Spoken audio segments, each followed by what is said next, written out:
Hello everyone. आज है 15 अक्टूबर और आज के इस वीडियो में हम 15 अक्टूबर से बनने वाले इम्पोर्टेंट करंट अफेयर्स के क्वेश्चन के बारे में डिस्कशन करने वाले हैं।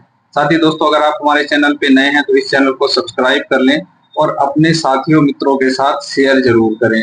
अगर आप वीडियो का पीडीएफ प्राप्त करना चाहते हैं या फिर डेली क्विज लगाना चाहते हैं तो आप हमारे टेलीग्राम चैनल से जुड़ सकते हैं, जिसका कि लिंक आपको डिस्क्रिप्शन पे देखने को मिल जाएगा। वहां से आप क्लिक करके डायरेक्टली हमसे जुड़ सकते हैं। अब चलिए शुरू करते हैं पहले क्वेश्चन की ओर। आज का हमारा पहला क्वेश्चन है, राष्ट्रीय स्तन कैंसर जागरूकता दिवस कब मनाया जाता है? तो 13 अक्टूबर को राष्ट्रीय स्तन कैंसर जागरूकता दिवस मनाया जाता है। तो ऑप्शन बी इसका राइट आंसर हो जाएगा। साथ ही साथियों, 13 अक्टूबर को एक अन्य भी दिवस मनाया गया है। वह कौन सा है? यह है आपदा न्यूनीकरण दिवस। आपदा को कम करने के लिए, जागरूकता फैलाने के लिए आपदा न्यूनीकरण दिवस मनाया गया है। अब चूंकि जो राष्ट्रीय स्तर पर कैंसर जागरूकता दिवस है वह अमेरिका के द्वारा 13 अक्टूबर को प्रत्येक वर्ष मनाया जाता है। इसे गुलाबी अक्टूबर के नाम से भी जाना जाता है और यहाँ पास स्तन कैंसर से जुड़ी जागरूकता बढ़ाने के लिए कई तरह के प्रयास किए जाते हैं और कई तरह के कार्यक्रमों का आयोजन किया जाता है। चूंकि यह दिन से इम्पोर्टेंट क्वेश्चन है तो हम एक बार अक्टूबर मंथ के पूरे डेज को रिवीजन कर लेते हैं। तो 1 अक्टूबर को अंतरराष्ट्रीय वृद्धजन दिवस, राष्ट्रीय स्वैच्छिक रक्तदान दिवस मनाया जाता है। 2 अक्टूबर को लाल बहादुर शास्त्री जयंती, गांधी जयंती और अंतरराष्ट्रीय अहिंसा दिवस मनाया जाता है। 4 अक्टूबर को विश्व पशु दिवस, 5 अक्टूबर को विश्व शिक्षक दिवस मनाया जाता है। 7 अक्टूबर को विश्व कपास दिवस मनाया जाता है। 9 अक्टूबर को विश्व डाक दिवस मनाया जाता है। 10 अक्टूबर को विश्व मानसिक स्वास्थ्य दिवस मनाया जाता है। 11 अक्टूबर को अंतरराष्ट्रीय बालिका दिवस और 13 अक्टूबर को स्तन कैंसर जागरूकता दिवस प्लस आपदा न्यूनीकरण दिवस के रूप में मनाया जाता है। अब चलते हैं हमारे अगले क्वेश्चन की ओर। हमारा अगला क्वेश्चन है, हाल ही में अर्थशास्त्र में 2024 का नोबेल पुरस्कार किसे दिया गया है? तो साथियों, हाल ही में जो 2024 का इकोनॉमी के क्षेत्र में नोबेल पुरस्कार दिया गया है वह दिया गया है डारोन एसेमोंगलू को, साइमन जॉनसन को और जेम्स ए रॉबिन्सन को। तो इसका ऑप्शन डी राइट हो जाएगा, यानी उपरोक्त सभी इन तीनों लोगों को इकोनॉमी के लिए नोबेल पुरस्कार दिया गया है। अब ये पुरस्कार इसलिए दिया गया है क्योंकि इन्होंने एक स्टडी या अध्ययन किया है जिसका विषय था संस्थान कैसे बनते हैं और समृद्धि को प्रभावित करते हैं। इस विषय पे अध्ययन हेतु इन तीनों लोगों को, डारोन एसेमोंगलू, साइमन जॉनसन और जेम्स ए रॉबिन्सन को नोबेल पुरस्कार से सम्मानित किया गया है। यह अल्फ्रेड नोबेल की स्मृति में दिया जाता है, जो कि स्वीडन पुरस्कार के रूप में भी जिसे जाना जाता है। साथियों, इस वर्ष 2024 के जो भी नोबेल प्राइज हैं यहाँ पास इनके पूरी डिटेल दी गई। जैसे भौतिकी के क्षेत्र में जॉन हॉपफील्ड और जियोफ्री हिंटन को दिया गया है। रसायन के क्षेत्र में डेविड बेकर, डेमिस हसासबिस और जॉन एम जम्पर को दिया गया है। अर्थशास्त्र के क्षेत्र में अभी हाल ही में अनाउंस किया गया है डारोन एसेमोंगलू, साइमन जॉनसन और जेम्स ए रॉबिन्सन को। साहित्य के क्षेत्र में हांगकांग को दिया है। शांति के क्षेत्र में नेहोन हिंडाक्यो के संगठन को, यह एक संगठन है, उसे दिया गया है। और मेडिसिन के क्षेत्र में विक्टर एम्ब्रोज और गैरी रोकुन को दिया गया है। हमारा अगला क्वेश्चन है, हिंदुस्तान एरोनॉटिक्स लिमिटेड महारत्न का दर्जा प्राप्त करने वाला कौन सा केंद्रीय उद्यम बन गया है? तो 14 नंबर का उद्यम बन गया है। तो ऑप्शन सी इसका राइट आंसर हो जाएगा।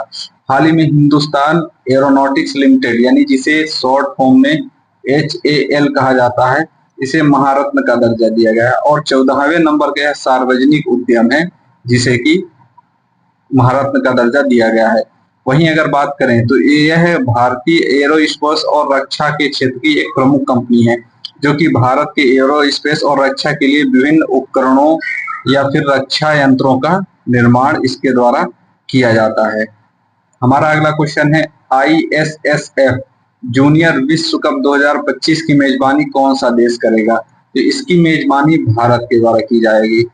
जो ISSF जूनियर या इंटरनेशनल शूटिंग स्पोर्ट्स फेडरेशन है उसका 2025 में आयोजन जो किया जाएगा वह भारत के द्वारा किया जाएगा और इसकी घोषणा इंटरनेशनल शूटिंग स्पोर्ट्स फेडरेशन के द्वारा की गई है।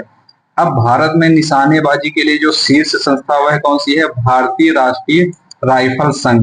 यह निशानेबाजी के लिए शीर्ष संस्था है भारत के रिस्पेक्ट में। वहीं इंटरनेशनल शूटिंग स्पोर्ट्स फेडरेशन, ये अंतरराष्ट्रीय स्तर की निशानेबाजी की संस्था है। अगर हम बात करें इंटरनेशनल शूटिंग स्पोर्ट्स फेडरेशन के बारे में, तो इसमें जो स्पोर्ट्स होता है वह केवल और केवल शूटिंग स्पोर्ट्स होता है। 1907 में यानी 1907 में इसकी स्थापना की गई थी और हेडक्वार्टर इसका जर्मनी में है। वर्तमान में इसके प्रेसिडेंट लुसियानो रोसी हैं। हमारा अगला क्वेश्चन है, T20 इंटरनेशनल क्रिकेट का दूसरा सबसे बड़ा टीम स्कोर किस टीम ने बनाया है? तो हाल ही में भारत ने दूसरा T20 इंटरनेशनल क्रिकेट में हाईएस्ट स्कोर बनाने वाली टीम बन गई है। तो पहली कौन है? पहली है नेपाल, जिसने की चाइना प्यूपिल्स टीम के खिलाफ T20 में सर्वाधिक रन बनाए थे। वहीं भारत ने बांग्लादेश के खिलाफ, किसके खिलाफ? बांग्लादेश के खिलाफ 297 रनों का स्कोर बनाया था 20 ओवर्स में, जिसमें कि संजू सैमसन ने 111 रन और लगभग अर्धशतक से ज्यादा 74 या 76 रन के अराउंड किसने बनाया था? सूर्य कुमार यादव ने। तो काफी इंपॉर्टेंट मैच था और T20 इंटरनेशनल में सर्वाधिक स्कोर करने वाली सेकंड टीम इंडिया बन गई है।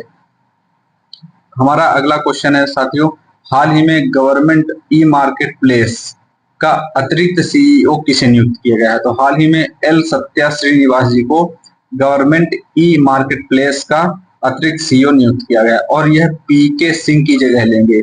पीके सिंह पूर्व में गवर्नमेंट ई मार्केट प्लेस के सीईओ थे। अब इनका जो सीईओ पीके सिंह थे अभी तक, वह नवीकरणीय ऊर्जा मंत्रालय के सचिव के रूप में नियुक्त किया गया है और इन्हीं का स्थान ले लिया है एल सत्या श्रीनिवास ने। और एल सत्या श्रीनिवास इसके पहले किस डिपार्टमेंट में काम कर रहे थे? तो वाणिज्य विभाग में अतिरिक्त सचिव के रूप में यह कार्यरत थे। हमारा अगला क्वेश्चन है, हाल ही में किस राज्य में बाढ़ निगरानी के लिए नए एक्स बैंड रेडार को मंजूरी मिल गई है? तो हाल ही में केरल को एक्स बैंड रेडार की मंजूरी मिल गई है।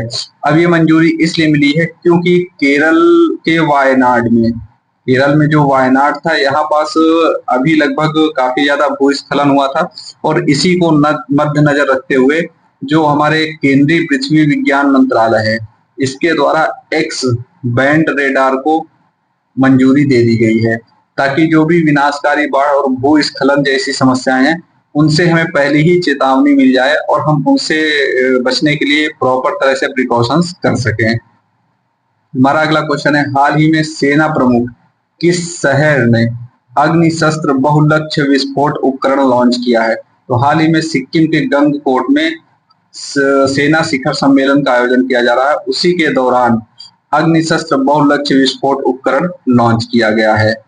अब जो सेना कमांडरों का सम्मेलन हो रहा है उसी में इसका आयोजन किया गया है और इसका प्रमुख उद्देश्य है कि जो भी आतंकवादी गतिविधियां हैं उनके हस्तक्षेप को कम करना और उनके बंकरों का विनाश करने में यह मदद करता है।